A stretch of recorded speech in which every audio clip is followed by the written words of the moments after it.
کہ اکثر جب آپ سنتے کہ فلاں بندہ دنیا سے چلا گیا، ایز اے مسلمان یہ ایمان کا تقاضا ہے، ہم جو کچھ ہوتا ہے فی سبیل اللہ معاف کر دیتے ہیں۔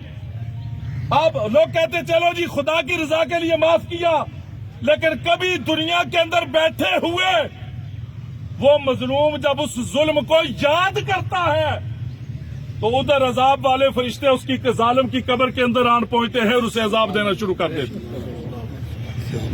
اس لیے حقوق اللہ تو وہ اس کے یہاں جائے گا، وہ دیکھے گا۔ پھر ہمارے یہاں ایک جنازے پہ حضرت اعلان کیا جاتا ہے کہ مرنے والے کے ذمے جو قرضہ ہے، ایک تو قرضہ ہوتا ہے نا جو آپ نے نقدی لیا، جیسے یہ ہمارے بھائی دنیا سے چلے گئے، ان کی سبزی کی دکان تھی، اب ان کے بھائی کہہ رہے تھے ان کے ظاہر ہے لین دین کے معاملات منڈی والوں کے ساتھ بھی ہوں گے، باقی لوگوں کے ساتھ بھی ہوں گے، بہت سارے معاملات ہوں گے۔ وقتی طور پر آپ ایسے کریں، اگر کہیں یہاں پہ ان کے جتنے لین دینے والے موجود ہیں، وقتی طور پر آپ فی سبیل اللہ اسے معاف کر دیں۔ جنازے کے بعد ان کے بھائی موجود ہیں، اولاد موجود ہے، آپ ان کے ساتھ بیٹھے حساب کتاب لیں، اور آپ کو طلب کرنا تھا طلب بھی کر سکتے ہیں، دینا تھا دے بھی سکتے ہیں، لیکن یہ قرضہ تو اولاد چکا دے گی، آپ کا مالی قرضہ اولاد چکا دے گی۔ لیکن جس مظلوم پہ آپ ظلم کر کے چلے گئے، غور کریں وہ قرضہ کون چکائے گا؟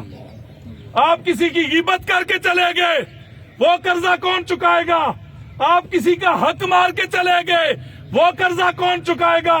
آپ نے کسی کا دل دکھایا، ہمیں کیا پتا دن کے اندر ہم سینکڑوں کام ایسے کرتے ہیں کہ جن کی وجہ سے کئی لوگوں کے دل دکھتے ہیں، کئی لوگوں کے دلوں کو تکلیف ہوتی ہے، وہ قرضہ کون چکائے گا؟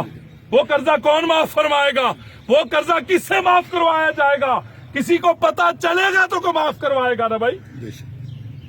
اس لیے یہ بات یاد رکھیے، یہ برزخ کے معاملات اللہ پاک کرم فرمائے، میرے کریم نے فرمایا پناہ مانگو اس سے، پناہ مانگو۔ بڑے عجیب معاملات ہوتے ہیں میرے کریم، یہ عام قبر ہوتی ہے، چاہے کوئی بڑا لین لاف تھا، کوئی پیر تھا، کوئی فقیر تھا، کوئی شاہ تھا، کوئی گدا تھا، کوئی اعلیٰ زندگی گزارنے والا تھا۔ آپ نے دیکھا ہوگا جب دنیا سے جاتا تو کانا ناپا جاتا ہے، یہی بات ہے نا بھائی۔ کبھی ایسا ہوا کہ 5 کنال میں رہنے والا، اس کی قبر بھی 5 کنال کے اندر کھو دی جائے، اور 1 کوارٹر کے اندر رہنے والا اس کی قبر بھی چھوٹی کھو دی جائے؟ نہیں، وہ کوئی بڑا تھا یا چھوٹا تھا، کانا ناپا جاتا ہے۔ 4 انگلی سر والی سائڈ سے، 4 پیر والی سائڈ سے 2.5 فٹ اس کی گہرائی ہوتی ہے۔